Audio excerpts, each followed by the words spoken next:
అమ్మ మీ బాధ అయితే మేము ఎవరూ తీర్చలేంది. అసలు ఏం జరిగిందమ్మా? అసలు పెళ్ళి ఎప్పుడు జరిగింది తనకి, రాధా గాయత్రికి? నవంబర్ 8వ తారీఖున జరిగిందండి పెళ్ళి. 2025. 2025 నవంబర్ 8న పెళ్ళి జరిగిందండి. వాళ్ళు మాకు తెలిసిన సంబంధమే.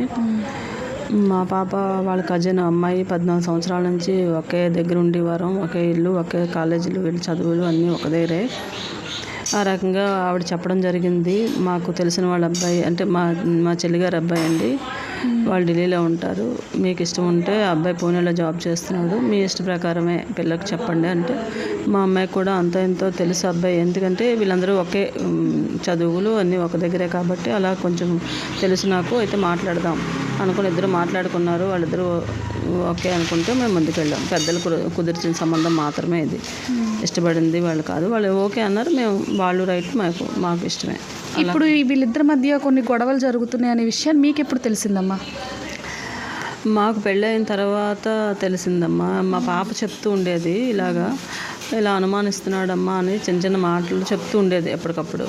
మేమేంటంటే పెళ్లి చేసుకుని పిల్లలు ఉద్యోగాలు చేసుకుంటారు, అనుమానించడం అంటే కామను, అది మనకి మేము సర్దుకోవాలి అని నేను మా పాపకు చెప్పడం. ఎందుకంటే మాది ఒక ఉన్నతమైన కుటుంబం, పెద్ద కుటుంబాల్లో ఉన్నవాళ్ళం. ఒక పాప మాకు ఎందుకు ఇప్పుడే 6 నెలలు 3 నెలలు కాకుండానే మనం రచ్చ చేసుకుని జీవితాలు విడదీసుకునేది కాకుండా ఇద్దరిని కలిపే బాధల్లోనే ఉండేవారు.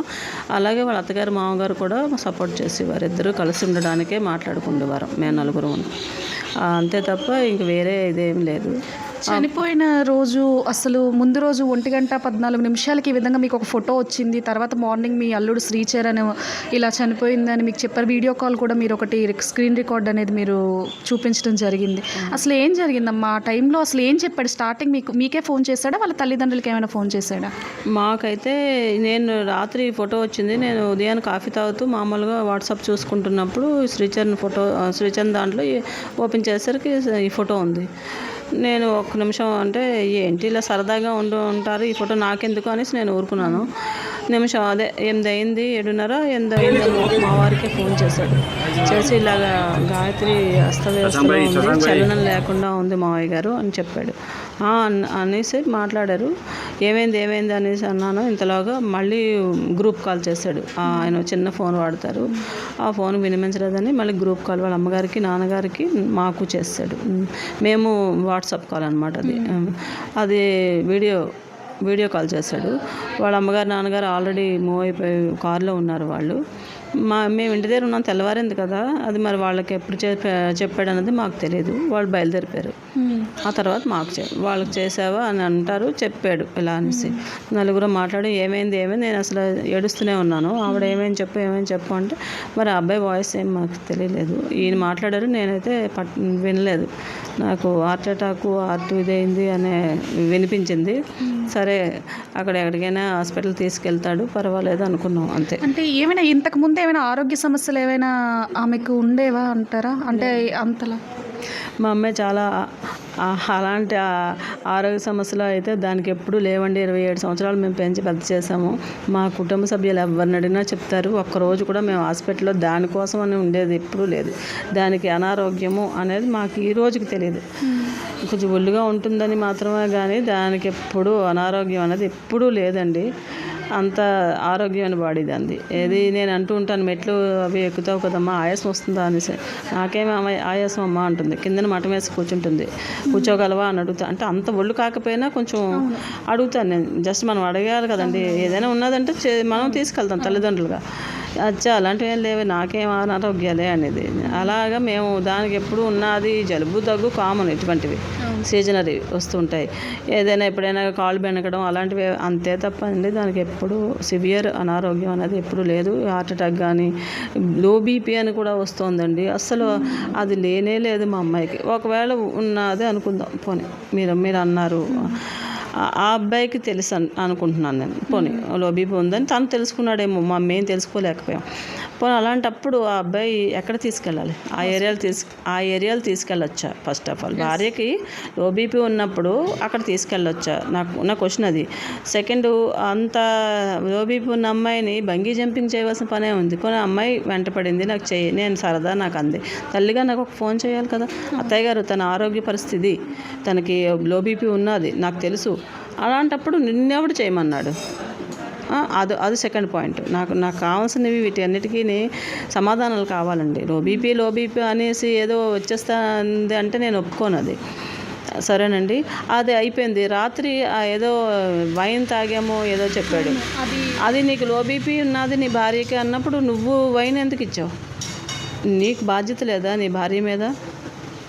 వైన్ ఎందుకు తాగించాలి?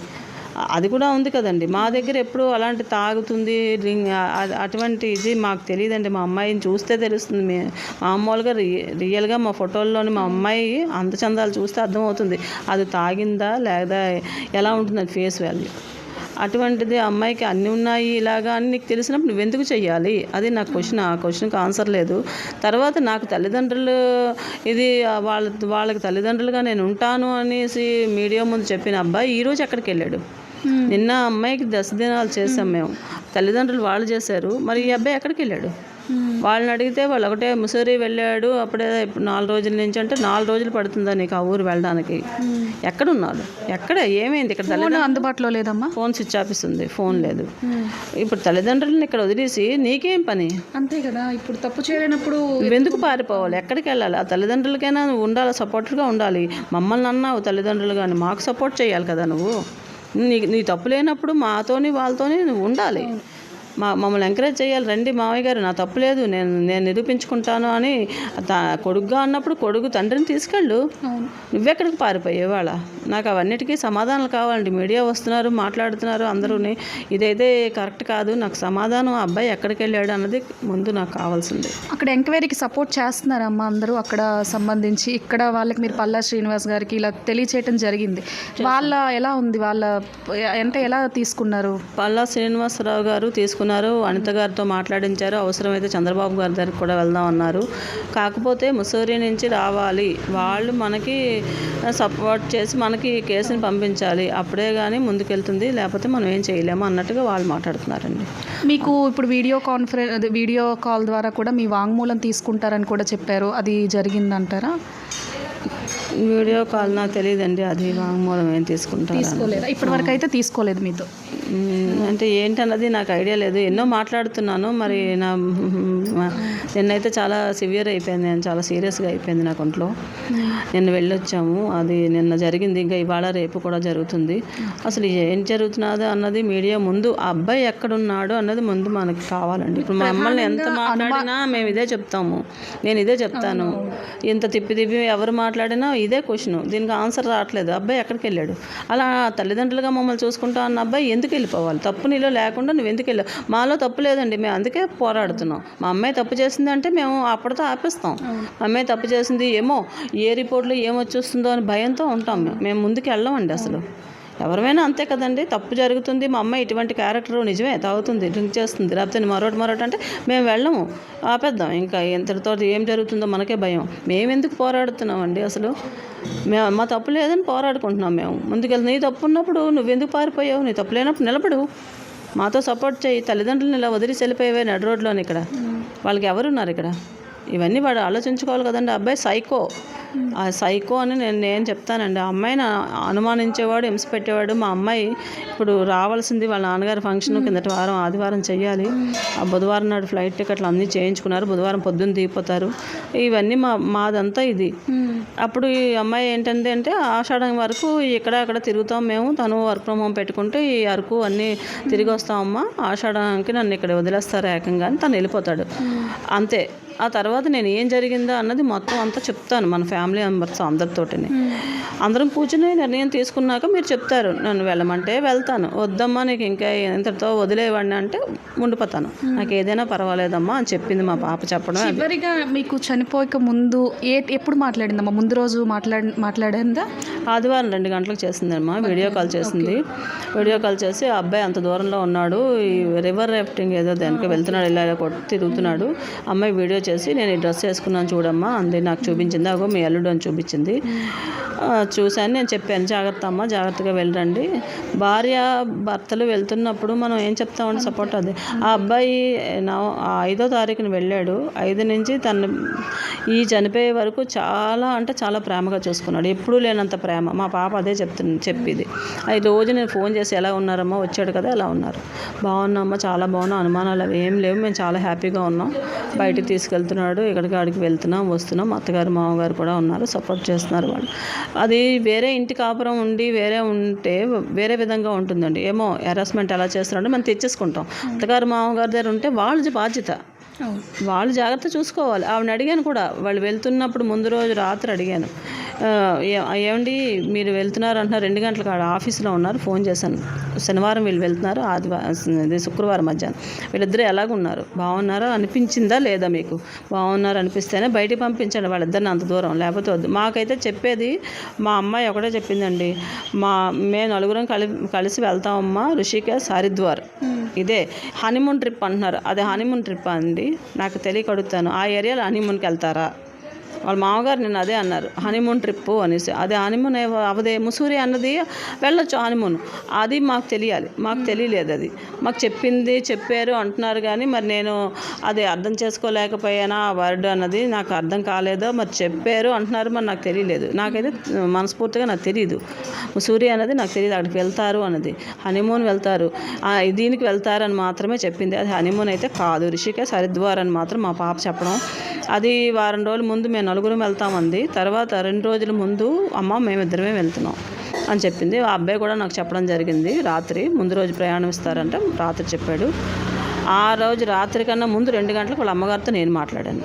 ఆ రాత్రి అబ్బాయి చెప్పాడు నాకు, రేపు తెల్లవారు వెళ్తున్నాం అత్తయ్య గారు, ఇలాగా హరిద్వార్ ఋషికేశ్. చనిపోయినప్పుడు ఏ పొజిషన్లో అసలు చనిపోయింది అని చెప్పి మీకు చెప్పారమ్మా మీ అల్లుడు కాల్ చేసి?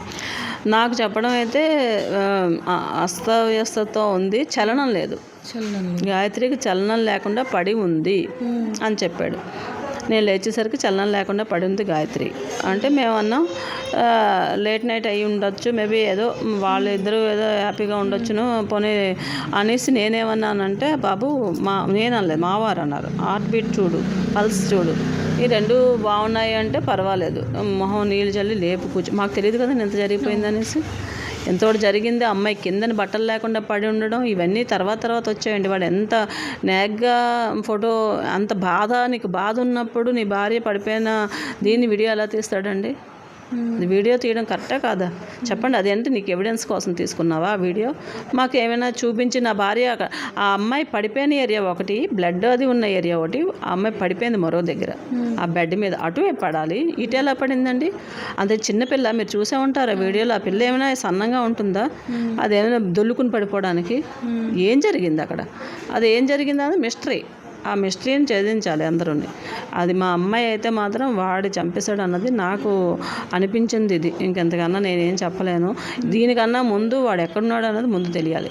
తప్పు చేయకుండా నువ్వు ఎక్కడికి వెళ్ళావు అది కావాల్సింది. నా క్వశ్చన్కి ఆన్సర్ అదేనండి. మీరు ఏం మాట్లాడతారో అన్నది నాకు తెలీదు. ఎక్కడికి వెళ్ళాడు? మమ్మల్ని తల్లిదండ్రులుగా చూసుకుంటా అన్నాడు. గాయత్రి పోయినా వాళ్ళని నేను తల్లిదండ్రులుగా చూసుకుంటాను అని నీకు మాకు ఇచ్చిన స్టేట్మెంట్ అబ్బాయి ఇచ్చుకున్నాడు. అది నాకు కావాలి. అది లేకుండా నువ్వు ఎక్కడికి వెళ్ళిపోయావు? నీ తల్లిదండ్రులు రోడ్డు మీద పెట్టావే. చివరిగా మీరు ప్రభుత్వానికి ఏం చెప్తారమ్మా? ఈ కేసు విషయంలో మీకు ఎటువంటి న్యాయం జరగాలి? మీ అల్లుడికి శిక్ష పడాలా ఏంటి? ఆ అబ్బాయి ఒక సైకో అండి. శిక్ష పడాలి. ఇన్నాళ్ళు చేయకూడదు. ఈ శిక్ష ఇన్నాళ్ళు ఉంచకూడదండి. ఎప్పుడో అయిపోవాలి. ఇది ఇంతవరకు మీరు ఎందుకు లేట్ చేస్తున్నారు? ఇది ఇన్ని ఎవిడెన్స్ కోసం ఎందుకు? ఇది పోస్ట్మార్టం రిపోర్ట్ కావాలి అంటున్నారు. పోస్ట్మార్టం రిపోర్ట్ వస్తుంది. అందులోని మనకి ఇంత జరిగిందండి, మా వాడు వచ్చే వరకు ఉంచలేదు, ఆ పొజిషన్ అంతా ఉంచాలి, అలా ఉంచలేదు, ఆ రూమ్ లాక్ చేసి ఉంచాలి, ఈయనకి మాకు చెప్పారు, మేము వెళ్ళాలి కదా. మా ఇద్దరికి ఆ అబ్బాయి ఫ్లైట్ టికెట్లు చేయించాడు తెల్లవారు. తెల్లవారేసరికల్లా. మాకు ఫ్లైట్ టికెట్లు 8 గంటలకు 9 అయింది పంపించాడు. 8 గంటలకి వేరే ఏదో పంపించాడు. ఆ 9వ గంటకల్లా ఫ్లైట్ టికెట్లు చేసాడు ఇద్దరికి.